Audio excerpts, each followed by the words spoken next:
Hey there, friends. Pastor Jason here. Glad you can join me for daily devotionals. Today, we're in Genesis 38 and 39. We're going to see something about the life of Judah and talk a little bit about Jesus's lineage. And we'll also take a look at what happens to Joseph after he's sold into slavery. Remember, Judah was the one who suggested to sell him off to slave traders, and we're going to find out what happens to him in Potiphar's household. Here we go, Genesis chapter 38. At that time, Judah left his brothers. Remember, again, he was the one who suggested to sell Joseph off. At that time, Judah left his brothers and settled near an Adullamite named Hira. There, Judah saw the daughter of a Canaanite named Shua. He took her as a wife and slept with her.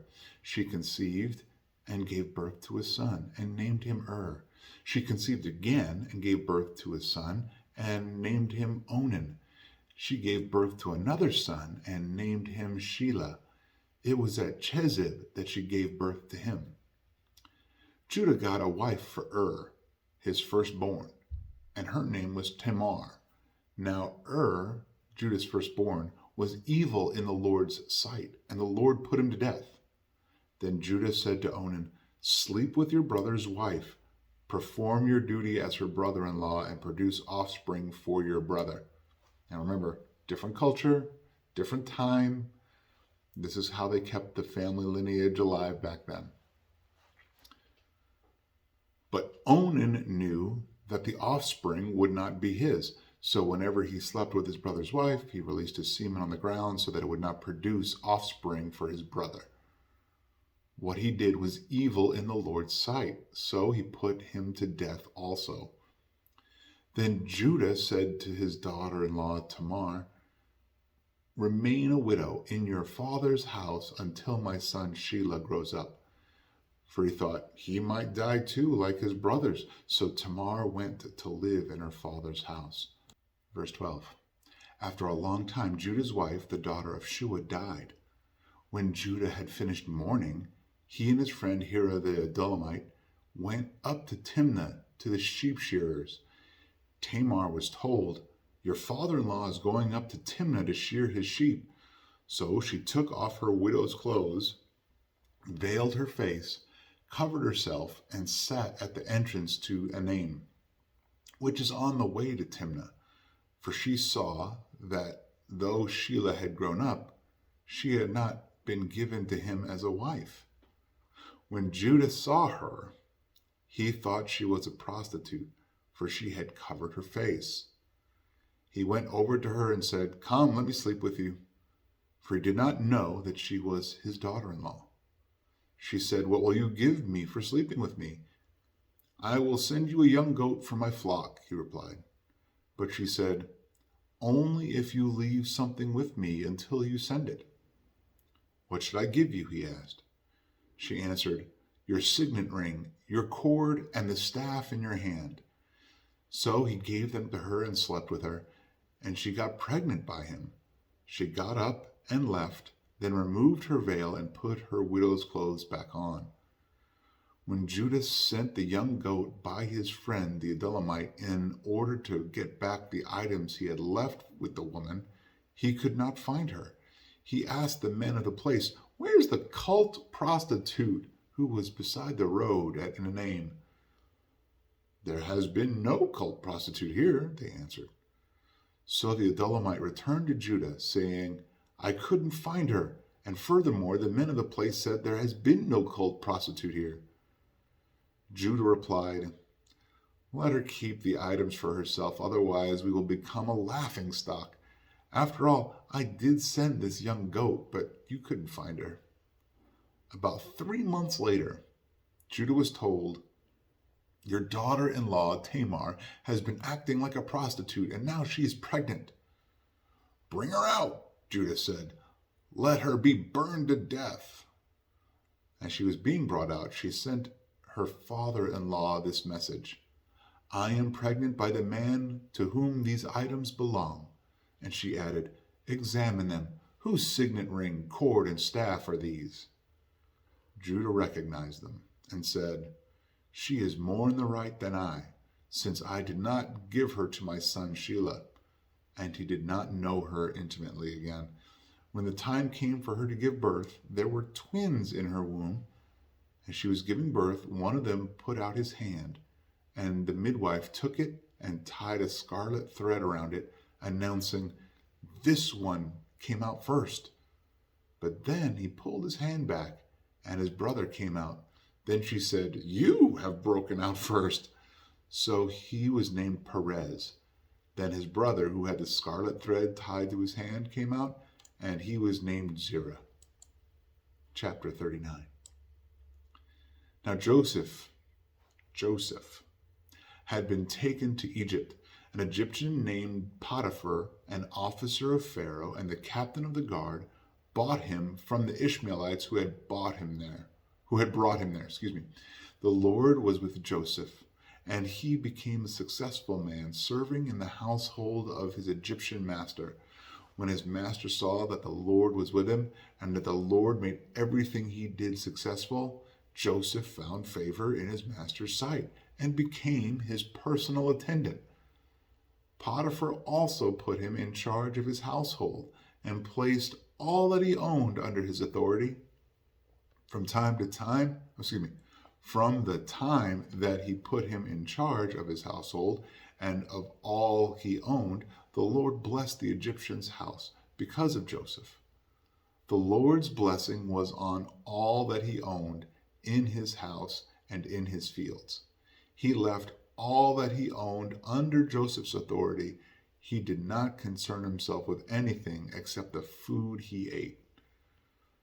Now Joseph was well built and handsome. After some time, his master's wife looked longingly at Joseph and said, "Sleep with me." But he refused. "Look," he said to his master's wife, "with me here, my master does not concern himself with anything in his house, and he has put all that he owns under my authority. No one in this house is greater than I am. He has withheld nothing from me except you, because you are his wife. So how could I do such a great evil and sin against God?" Although she spoke to Joseph day after day, he refused to go to bed with her. Now one day he went into the house to do his work, and none of the household servants were there. She grabbed him by his garment and said, "Sleep with me." But leaving his garment in her hand, he escaped and ran outside. When she saw that he had left his garment with her and had run outside, she called the household servants. "Look," she said to them, "my husband brought a Hebrew man to make fools of us. He came to me so he could sleep with me, and I screamed as loud as I could. When he heard me screaming for help, he left his garment with me and ran outside." She put Joseph's garment beside her until his master came home. Then she told him the same story. "The Hebrew slave you brought to us came to make a fool of me. But when I screamed for help, he left his garment with me and ran outside." When his master heard the story, his wife told him, "These are the things your slave did to me." He was furious, and he had him thrown into prison, where the king's prisoners were confined. So Joseph was there in prison. But the Lord was with Joseph and extended kindness to him. He granted him favor in the eyes of the prison warden. The warden put all prisoners who were in prison under Joseph's authority, and he was responsible for everything that was done there. The warden did not bother with anything under Joseph's authority because the Lord was with him, and the Lord made everything that he did successful. Oh, some deep stuff today. Judah and Tamar, right? Tamar being his daughter-in-law, his original sons, evil, and the Lord put them to death. He promises his youngest son Shelah to her, but doesn't ever release him to her. And so she takes it into her own hands. Now you need to understand that's Jesus's lineage. Like, this is the line Jesus is going to come through, is through the sons of Tamar. through one of the sons of Tamar. We'll find out. It's good to see Judah proclaim his sinfulness, how she was more right than he was. Can we do the same when we are sinful? Or are we more like Potiphar's wife? When we're sinful, we start making up stories and excuses. I mean, we oftentimes, when we read this story, and well, we should, we focus on Joseph and his running away from sexual sin. And I would tell you, do the same. Let's look at the sinful side of Potiphar's wife. Notice, what does she do? He keeps denying her and keeps denying her and keeps denying her. And then what does she do? Once he's ran outside, left his garment, leaves half naked out of the house, what does she do? She calls people around. Come hear this travesty. So she's not made a fool of. Come hear this travesty. And then she puts it on the people around her. He's been brought here to make a fool of us, in verse 14. She gets other people involved and also makes it their problem. And then she brings it to the most important person in her life, Potiphar. And then what does she do? When she's alone with him, he says, you brought him here to make a fool of me. He's made a fool of me. And then she drums up this story about what Joseph did to her. Can we be that way? Are we that way when we're sinful? Do we try to get people around and get them on our side and get them all worked up for something that maybe isn't true? Joseph did rightly. He ran from sin as fast as he could. Judah openly confesses his sin. Like, oh, she's more in the right than I am.